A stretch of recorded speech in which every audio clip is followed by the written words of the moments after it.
Is it possible that your excuses are keeping you from your ultimate destination? Let me just tell you, I want you to understand here with a quick look around this room. This room has been what we have called the office for the last 8 months. Right here, sitting in this chair, is where I had my main computer. This is where we streamed from. This is where I am standing right now, facing this back of the chair, is where we had those boxes displaying our whole serve, learn, grow, adapt. To the left was my light box. It's where I photographed every single one of my listings for eBay. I probably put up over 1,000 listings while I was in here. To the right, this table was my prep and ship table. This is where I had all sorts of all the materials I needed to ship out all of my baseball cards. And I want you to understand, I'm standing right here.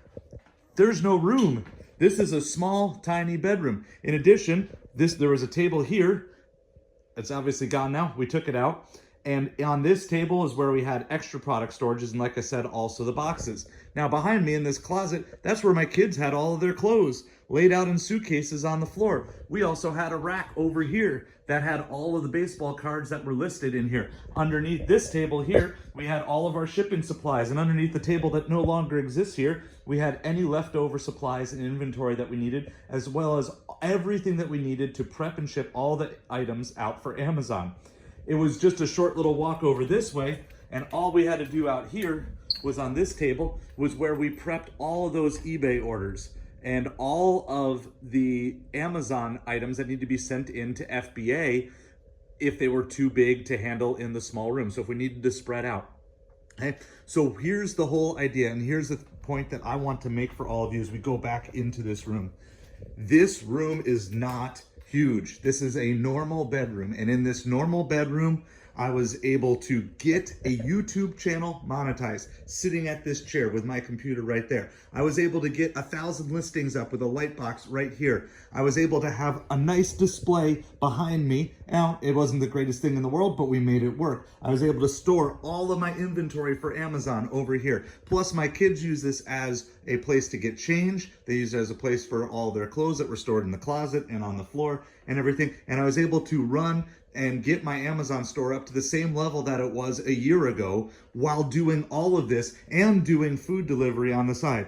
And yet, when I also look at this, I can think of the fact that there was a whole bunch of missed opportunities that I had in the time that I was here. There were chunks of wasted time. There's stuff that I still need to fix. But what I want to emphasize is this: stop with whatever excuses you have. This is a normal bedroom, and in a normal bedroom, I was able to run an eBay store, an Amazon store, and get a YouTube channel monetized. So the whole point is not that I'm great, not that you're lousy. The whole point is, what questions, what thoughts do we have in our head that is limiting us from what we can do?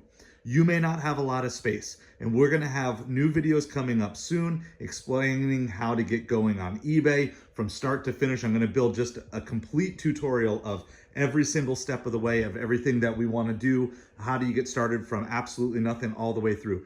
But if I was able to run that out of this small space, and this wasn't even mine. Remember, all this sewing stuff was in here too.